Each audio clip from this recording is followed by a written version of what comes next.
सो hey guys, कैसे हो आप सभी लोग। Welcome back to my channel एजी अनाई मांगा। तो गाइस, आज मैं एक्सप्लेन करने जा रहा हूँ बुक ऑफ एस्पर का एपिसोड नंबर 686 को, जो कि काफी ज्यादा अमेजिंग होने वाला है। इसलिए पहली वीडियो को like, share, comment and hype जरूर से कर देना। बाकी जिन लोगों ने भी अभी तक इसका पिछला एपिसोड नहीं देखा है, तो मैंने उस एपिसोड का लिंक इस वीडियो के नीचे डिस्क्रिप्शन में दे दिया है। आप लोग जाकर के पहले उस एपिसोड को देख लीजिए, और जिन्होंने ऑलरेडी देख रखा है तो उनके लिए शुरू करते हैं हमारा आज का ये वाला एपिसोड। उससे पहले Aditya Kumar, NIM shorts, Sahil Khan, Priyanshu, Kahani Ghar, Aryan gamer, Darshan shorts, Yash Bhoot gaming, cool 69, वर्निमेशन clips, study future, MD Junaid, user 12, Sameer Singh, final gaming, Sachindra, Krish, Sushant Singh, Mangaldeep, Sameer, it's Franklin, FGAFF, असमदर, मिल्फी, ड्रॉप आउट, मतजव, lucky and motivational Arvind Arora. Thank you for joining and rejoining जू फैन सिल्वर डीमंस। बाकी के लोग भी मेंबरशिप पे ज्यादा से ज्यादा जाकर के मेंबरशिप को ज्वाइन कीजिए। तो अब इस एपिसोड की स्टार्टिंग में मैं एल्डर युआन को दिखाया जाता है, जो कि जीवूजे से कहते हैं कि जब तुम एक बार असली दाव के मतलब को समझ जाओगे तो फिर तब हम तुम्हारे सेक लीडर की पोजीशन के बारे में एक बार फिर से सोचेंगे। जीवूजे से कहता है कि बहुत अच्छे, ये आपकी इच्छा है, आप मुझे सेक लीडर बनाना ही नहीं चाहते। मैं यहाँ पर इस चीज की बहुत ज्यादा कोशिश कर रहा हूँ कि तुम इस चीज को मान जाओ, मगर तुम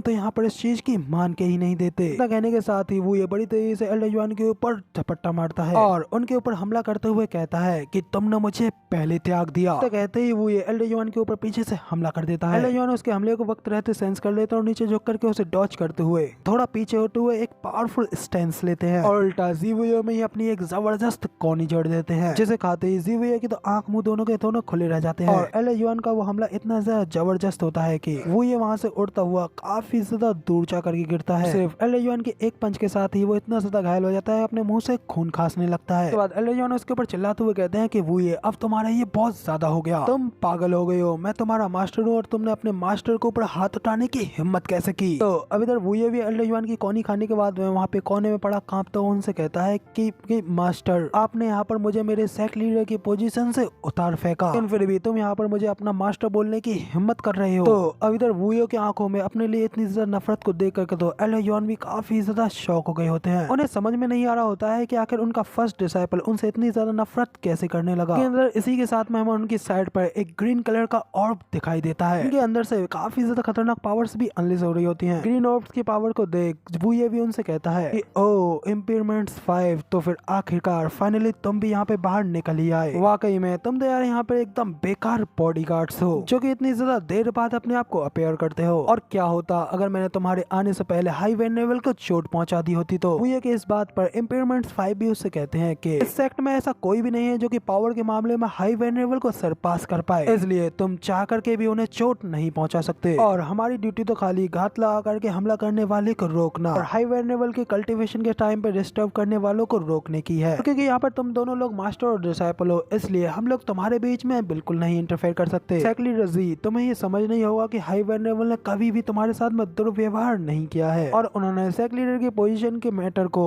एक बहुत अच्छी परफेक्टली हैंडल किया है। फिर तुम्हें क्या सच में लगता है कि जब जू फैन तुम्हारे साथ में लड़ाई को शुरू कर देता तो तुम्हें लगता है कि तुम उसके सामने जिंदा भी बच पाते? नहीं, उसके पास में कुछ ऐसी सपोर्ट है जिसका के सामना तुम चाह करके भी नहीं कर सकते। जीवूजे भी उनसे कहता है कि हाँ, तुम बिल्कुल सही कह रहे हो और मैं ये जानता हूँ, और इसलिए तो मैंने इनके माइंड को चेंज करने के लिए इनको एक आखिरी मौका और दिया था कि यहाँ पर मेरी मदद करें और मेरी सीट को वापस दिलाएं, तब जब यहाँ पर जू फैन मौजूद ही नहीं है। फिर भी यहाँ पर इन्होंने मुझे नकार दिया, तो इसलिए अब यहाँ पर आगे जो कुछ भी होने वाला है उसमें मेरी कोई गलती नहीं है। इसके अलावा अब क्योंकि मैंने इन्हें अपने स्ट्राइक के साथ में नहीं मारा, तो फिर इस चीज को तुम इनके मेरे को बचाने के फेवर के तौर पर रीपेमेंट समझ सकते हो। मैंने आज ऐसा करके उनके उस फेवर को भी चुका दिया है। अब जीवूजे की ये सारी बातें सुन करके तो एल्डर युआन भी यहाँ पे काफी ज्यादा गुस्सा हो जाते हैं। फिर भी वो अपने गुस्से को शांत रखते हैं और उससे कहते हैं कि वो ये तुम वाकई में पूरी तरीके से पागल हो चुके हो। क्या तुम्हें सच में लगता है कि तुम अपनी पावर्स के साथ में इस ओल्ड मैन को जरा भी हर्ट कर सकते हो? इस पे वो ये वहाँ पे बैठा बैठा जोर जोर से हंसने लगता है और उनसे कहता है कि क्या कहा, मैं पागल हो गया हूँ?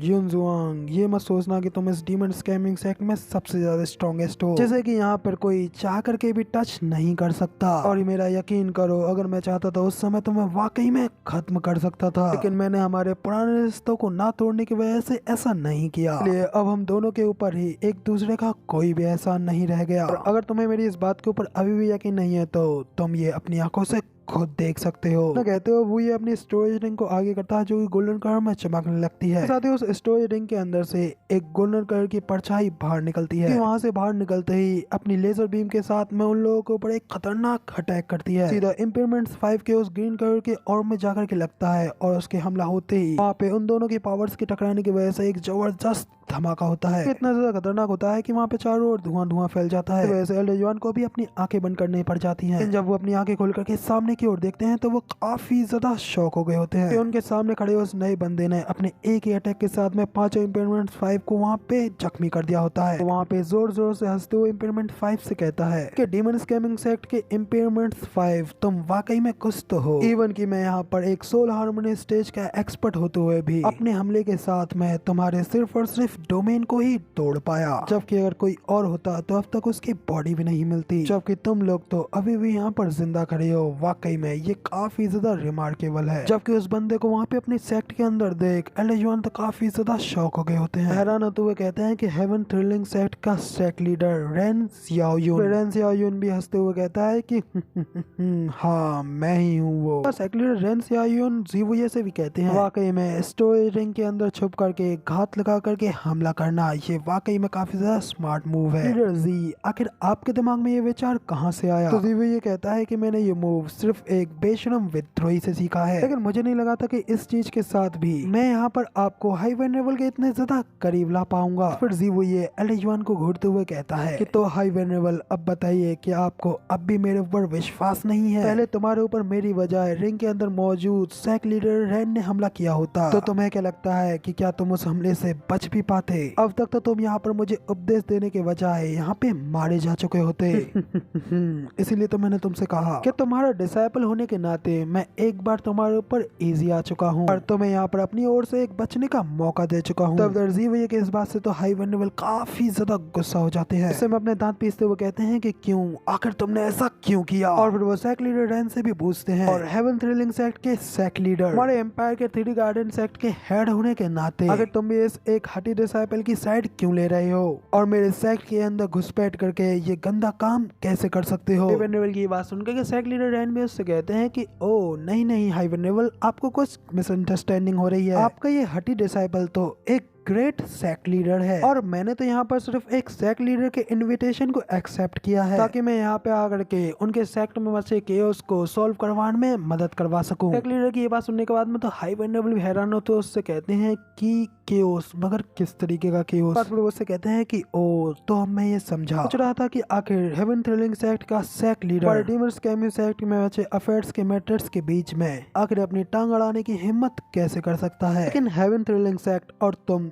दोनों ने तो ऑलरेडी इस चीज का बहाना बना लिया है। हमारे सेक्ट में फैले केओस का बहाना बनाते हुए तुम यहाँ पर अपने सभी अपोजिशंस को एलिमिनेट करना चाहते हो और यहाँ पर वापस जीवुये को उसकी सीट पर बैठाना चाहते हो ताकि तुम बाद में उसका पूरा फायदा उठा सको। सेक्ट लीडर रेन भी हंसते हुए कहते हैं कि बहुत अच्छे हाई वेनरेबल, आप वाकई में काफी ज्यादा समझदार हैं। वाकई में आपने तो ये सब कुछ बहुत जल्दी ही फिगर आउट कर लिया, लेकिन आपको ये बात नहीं कहनी चाहिए। आफ्टर ऑल हम लोग राइटियस सेक्ट के कल्टिवेटर्स हैं। अगर आप हमें इस तरीके से लेवलिंग करेंगे तो हमारा तो नाम काफी ज्यादा खराब होगा। तो एल्डर जॉन भी कहते हैं कि बिल्कुल, तुम्हारा heaven thrilling sect almighty righteous है। तुमने अपने एंसेस्टर्स और मास्टर्स को बेइज्जत करने के लिए दूसरे सेक्ट के साथ में कंसर्ट्स की। तो इस सब से क्या तुम्हें वाकई में लगता है कि तुम्हें एक सेक्ट का सेक्ट लीडर भी होना चाहिए? तो ये भी कहता है कि कंसर्टिंग, साथ रहना। क्या तुम्हारे चहीते ज़ूफेन ने भी मेरे साथ बिल्कुल ऐसा ही नहीं किया था? यहाँ पर मेरी पावर्स को दबाने के लिए आउटसाइडर्स को नहीं ले आया था, फिर आखिर तब आपने उसकी साइड क्यों ली और मुझे चबा करके साइड पे थूक दिया? यान भी उससे कहते हैं कि ज़ूफेन यहाँ पर सिर्फ और सिर्फ अपने साथियों को लेकर के आया था, अलावा ना ही वो यहाँ पर सेक्ट के ऊपर कब्जा करना चाहता था। तुम तो यहाँ पर एक दूसरे सेक्ट हेवन थ्रिलिंग सेक्ट को यहाँ घुसेड़ लाए। बताओ कि आखिर फिर तुम्हें इसके बाद में क्या पे करना होगा? लीडर एल्डर जॉन से कहते हैं कि इस चीज का आंसर मैं आपको दूंगा। सेक्ट लीडर जीवुये की सीट को वापस दिलाने की मदद के तौर पर मेरे हेवन थ्रिलिंग सेक्ट ने उनको काफी ज्यादा लोएस्ट प्राइस के ऊपर सपोर्ट दी है, वो भी सिर्फ और सिर्फ